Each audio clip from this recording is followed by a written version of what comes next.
Halo Sobat Jazz, bertemu lagi bersama kita membahas Timnas Indonesia. Sebelum kita mulai pembahasannya, jangan lupa di subscribe dan di like. Nah, karena satu subscribe, satu like, kita ibaratkan doa untuk Timnas kita. Menuju Piala Dunia. Amin. Amin. Masih optimis? Masih optimis. Walaupun pelatih kita... Ya, ada berita mengejutkan ya. Iya. Di mana hari ini Coach Sintayong dipecat. Itu agak mengkagetkan juga sih. Kaget ya, karena sebelum-sebelumnya itu tidak ada berita apapun. Walaupun sempat ada sih berapa hari tuh ya, 3 hari, 4 hari. Ke itu yang dibilang apa, rumor dari media Itali. Sudah menyebutkan. Tapi ternyata kita pikir hanya rumor-rumor biasa. Langsung. Iya, sehari sebelumnya juga ada berita sebenarnya dari Esko PSSI ya, di mana terima kasih banyak Sintayong. Ya, itu kan Seperti kita kode kita juga menganggap itu kode atau cuman apresiasi untuk itu dia. STY. Gitu. Karena masih simpang siur dan akhirnya sekarang diputuskan di mana Coach Sintayong dipecat. Iya, benar. Wah, seperti apa? Nah, itu dia. Ini dia. Bukan karena Amek, tapi karena pertandingan kontra Cina yang menjadi pertimbangan. Karena dinamika dalam ruang ganti sudah sangat berat. Ya, di mana kata Pak Erick Thohir ya.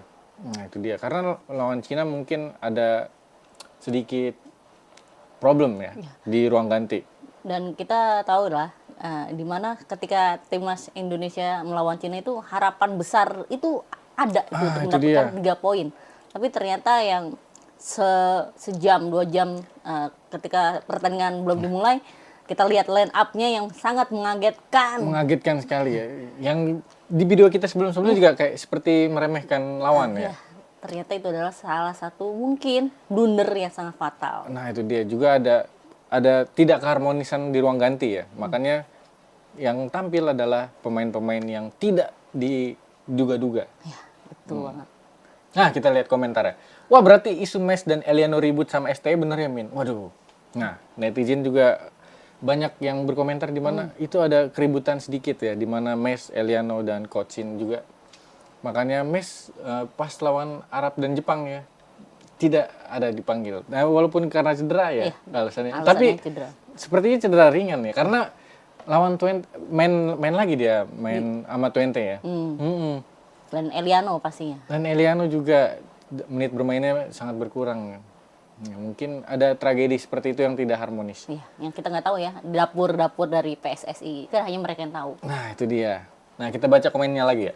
Setelah kontra Tiongkok versus Arab Saudi, kan malah menang. Sudah kondisif dong di ruang ganti. Bahkan para pemain timnas bisa all out mainnya. Nah, kita lihat baca komennya lagi. Ada yang komen lagi. Waktu itu ada berita para pemain meeting tertutup tanpa pelatih sebelum lawan Arab. Entah bahas strategi atau apa, kita nggak tahu. Tapi pas main si Marcelino sempat diomelin ST karena tidak mengikuti strateginya. Tapi dia bisa cetak 2 gol. Nah, itu dia. Ada polemik-polemik juga ya. Dimana kejadian-kejadian kualifikasi kemarin ada sedikit ketidakharmonisan sepertinya. Betul banget. Pak ET yang lebih tahu ya guys ya. Jadi nggak usah lebay, alay. Beliau bukan orang baru di dunia sepak bola. Betul banget. Dan kalau sampai saat ini sih, sampai detik ini gue masih percaya dengan keputusan yang diambil oleh Pak Erick Thohir. Nah, itu dia. Terlepas banyaknya pro kontra. Tapi gue yakin kok Pak Erick Thohir tuh udah punya pikiran untuk ke depannya itu sangat panjang. Pikiran yang sangat panjang, betul. Untuk ini sepak bola Indonesia ya. Iya, betul juga. Ya Sobat Jazz, kita juga baru menyaksikan di mana jumpa pers dari PSSI ya. PSSI ya? Pak Erick, iya. Nah, Pak Erick. Nah, ini dia. Kekalahan atas Cina salah satu alasan Sintayong dipecat. Kita baca komentarnya. Dilansir dari Football Abroad Indonesia. Poin dari jumpa pers. Hasil evaluasi lawan Cina, faktor terbesar alasan PSSI memecat Sintayong karena Sumarji confirm ada kata PHK. Kurangnya komunikasi STY dengan pemain keturunan seperti kasus Elkan. Masalah Eliano yang STY sering omongan baik-baik atau tidak baik. Nah, itu dia. Ada 3 poin pentingnya di mana evaluasi Cina dan kurangnya komunikasi STY dengan pemain keturunan seperti kasus Elkan. Nah, itu dia. Kemungkinan kalau misalnya kita udah ganti ya, Elkan bisa dipanggil lagi, bisa bermain lagi. Poin lainnya, pengumuman pelatih baru tanggal 12 Januari. Tanggal 11 Januari dikabarkan sudah mendarat. PSSI sudah interview 3 pelatih dengan harapan hasil akhir 1 asisten. Salah satu yang sudah diinterview, Patrick Kluivert. PSSI sedang mencari Dirtek, yang 1 asisten tambahan baru untuk rangkap jabatan ke U23. Sudah interview Patrick Kluivert ya. Dimana ini legend dari timnas Belanda juga ya. Ya, dan juga kita tahu ya, fotonya juga sudah banyak yang beredar. Nah, Pak Erik dengan Kluivert ya. Ya. Nah, pemain yang akan diproses yaitu Ole Romani, Jairo, Mitchell Bakker. Ya, masih dicek lebih dalam. Ada peluang masuk ke CAS 11-12 kasusnya kayak Paes. Nah, gagal di Asian Cup tidak ada indikator pemecatan. Ya, betul. ET bantah diatur mafia bola. Dia tipe pemimpin yang anti ditekan dan diatur-atur. Nah, itu dia. Ya, kembali lagi tadi yang seperti gue bicarakan bahwa gue percaya sama Pak Erick Thohir gitu. Apapun keputusan Pak Erick Thohir pasti yang terbaik. Dan Nah. Pak Erick Thohir itu bukan tipe pemimpin yang bisa disetir. Emang. Nah, itu dia. Dia tegas gitu. Nah. Kita tahulah rekam jejaknya di dunia olahraga juga itu sangat bagus. Dan juga ini bukan pengaruh dari hasil AFF kemarin ya. Iya, betul. Walaupun kita tidak lolos grup, ini bukan salah satu indikator ya. Ya Sobat Jazz, ada berita juga ya dari Fabrizio Romano, Wah. di mana jurnalis terkemuka tentang sepak bola ya. Patrick Kluivert set to sign as new Indonesia head coach, Gildan. Wah, 2 tahun plus 2 tahun option ya. Opsi selanjutnya diperpanjang untuk 2 tahun. Ya, diperkenalkan nanti Januari tanggal 12 di Indonesia. Waduh, here we go lagi. Ya. Berarti ini nama yang salah satu kandidat yang sangat terkuat ya. Nah, terkuat. Kemungkinan besar. Soalnya sudah yang ngomong udah Udah berkali-kali. Fabrizio ya, Iya. jurnalis terkemuka. Biasanya sih dia infonya langsung dari A1. Nah, itu dia. Kita baca komentar. Duh, CV-nya. Waduh. Ya, karena kita lihat Patrick Kluivert ini masih belum menangani tim besar ya. Masih Barcelona pun adanya di akademinya, bukan di timnas senior, di tim seniornya ya. Dan juga banyak juga rumor-rumor kalau kita bedah lebih dalam CV-nya itu kan ada beberapa kasus juga yang menimpa dia. Itu dia. Nah, kita lihat ini.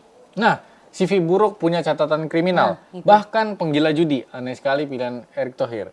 Gaji murahkah? Nah, Kita nggak tahu juga sih. Karena masih tebak-tebakan juga, tapi ya gimana ya? Bingung juga sih kalau memang dia yang datang. ya itu dia. Ya, kita baca komentarnya lagi ya. Bisa-bisanya sekelas Pak Erick Thohir dapat pelatih kayak ginian. Bo iya bagusan dikit lah CV-nya daripada ini. Waduh. Ya, mentang-mentang orang Belanda yang main 4 back langsung diangkut. Nah, di mana di calon-calon pelatihnya ini kita udah lihat ya. Formasinya skemanya 4 back juga ya. Di 3 kandidatnya. Ada Louis van Gaal, ada Patrick Kluivert, Nistelrooy. Ya, Nistelrooy sepertinya sudah tidak mungkin karena dia sudah melatih Liga Inggris, klub Liga Inggris. Lalu ada Van Bronckhorst juga yang sempat dirumorkan. Nah, ini dia. Gak mau hujat dulu. Berikan yang terbaik untuk timnas Indonesia. Coach Patrick Kluivert dan bawa Indonesia lebih tinggi lagi di kancah internasional. Nah, itu dia. Sebenarnya sih siapapun pelatihnya nanti pengganti STY itu sebenarnya agak berat dikit loh. Nah, berat ya. Karena nanti ketika kita melawan Maret ketemu sama Australia, itu kalau kalah Nah, itu dia. itu Sedih banget sih. sedih banget dan itu akan dipertanyakan oleh seluruh supporter Indonesia pasti. Ya, sekaligus ini ujian untuk pelatih baru ya. Di mana langsung lawan Australia. Yang cukup kuat juga sebenarnya Iya, di betul grup di ini. Asia. Hmm. Kita tahu lah Australia itu adalah salah satu negara yang diungguli untuk di Asia. Betul sekali. Yang udah langganan juga di Piala Dunia. Ya karena kita poinnya mepet-mepet ya di grup ini. Jangan sampai kita blunder. Kita seri pun bisa kepleset jauh. Makanya kita harus menang. Wajib 3 poin. Betul. Ya Sobat Jazz, kita lihat sedikit profil dari Patrick Kluivert ya. Ini prestasi atau Nah ini profil di mana profil. dia perjalanan karirnya Oh, sebagai oke. pelatih. Dia pernah menjadi pelatih kepala Adana Demirspor, pelatih interim Curaçao, Barcelona, ya manajer akademi, Kamerun, asisten pelatih. Nah ini di PSG dia juga pernah menjadi dirtek ya, dari asisten pelatih dari Clarence Seedorf. Di Curaçao juga dia asisten Clarence Seedorf ya sebagai penasehat strategis. Lalu pelatih kepala Ajax U19, Curaçao pelatih kepala Belanda, timnas Belanda ya, asisten pelatih. Di mana itu asisten pelatih dari Clarence Seedorf. Lalu ada asisten pelatih dari Louis van Gaal. Wah, pernah menjadi pelatih kepala ya si Van Gaal ini di FC Twente. Dulu juga pernah NEC Nijmegen ya, ini klubnya si Messi Legers dan Verdong ya. Tapi mungkin belum ada dia waktu 2010. Brisbane Roar, asisten pelatih dari Van Gaal. Lalu ada asisten pelatih dari Ange Postecoglou, di mana sekarang dia pelatih dari Tottenham. Dia pernah sebagai pelatih striker ya, sepertinya di AZ Alkmaar, si Patrick Kluivert ini. Nah, ex-bomber timnas Belanda. Ya kalau jadi pemain memang dia sudah terbukti ya, gacor sekali, mantap sekali dia sebagai pemain. Tapi kalau pelatih masih ada banyak ujian sebenarnya untuk Patrick Kluivert. Ya. Nah, itu dia. Apalagi ntar kita lawan Australia, yang cukup kuat itu Iya. untuk kualifikasi. Betul, Karena Pak. target kita adalah lolos Piala Dunia. Iya benar, target Pak Erick Thohir sekarang udah meningkat. Nah, itu dia. Jadi itu adalah satu tantangan untuk pelatih baru Nah, nanti. itu dia.